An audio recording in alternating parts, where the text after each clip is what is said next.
Salut les brasseurs, salut les brasseuses. Ce soir, Seven le brasseur va vous présenter l'embouteillage de la Smash Simcoe avec double cuve, une pour un DH de Simcoe et l'autre pour le DH de Citra.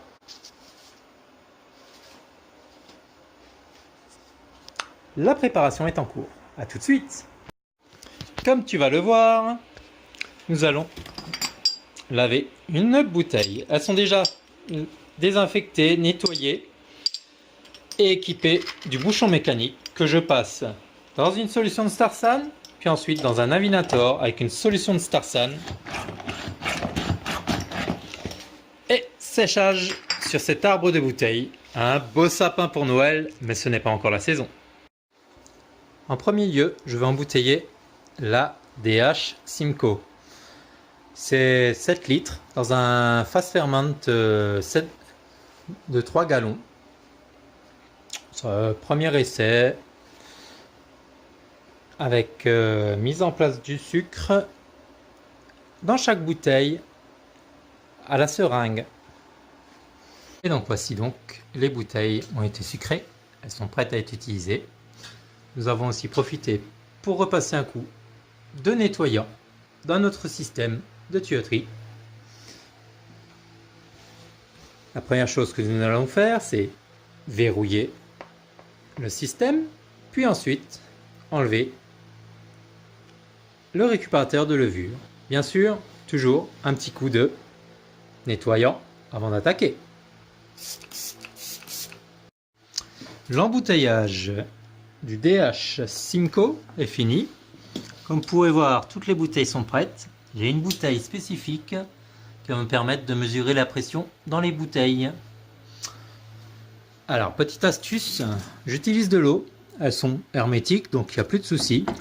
Les nettoyer, ça évite qu'elles collent.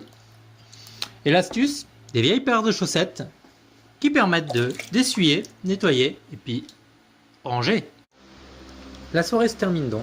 J'ai donc embouteillé 17 litres au lieu de 18. 1 litre de perte environ sur les deux brassins. 3/4 de ce litre se sont perdus sur le premier brassin, le petit.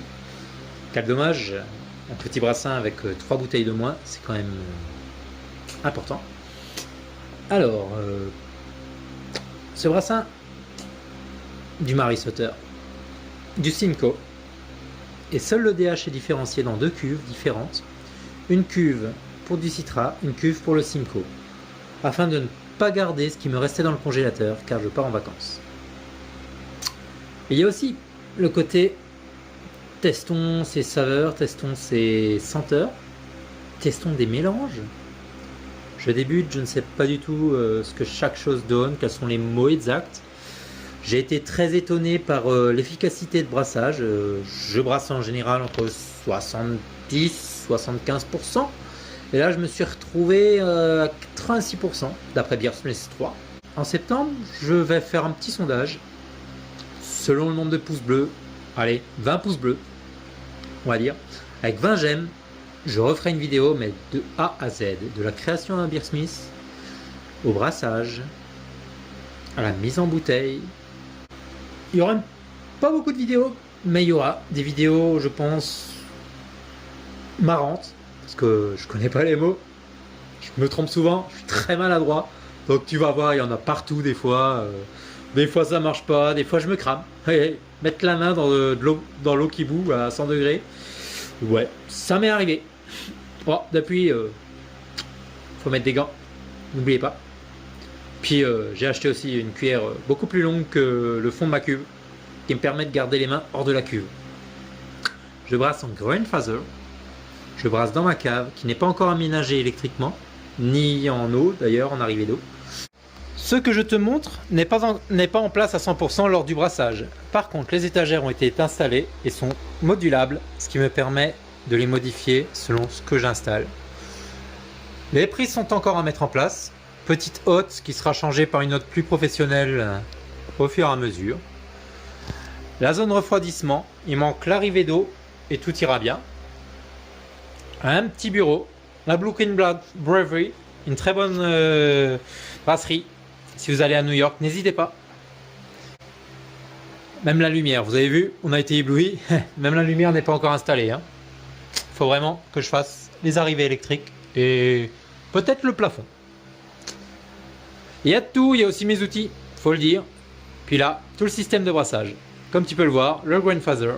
S'il faut réchauffer la pièce, je t'assure qu'actuellement, il n'y en a pas besoin. La pièce est à 23 degrés.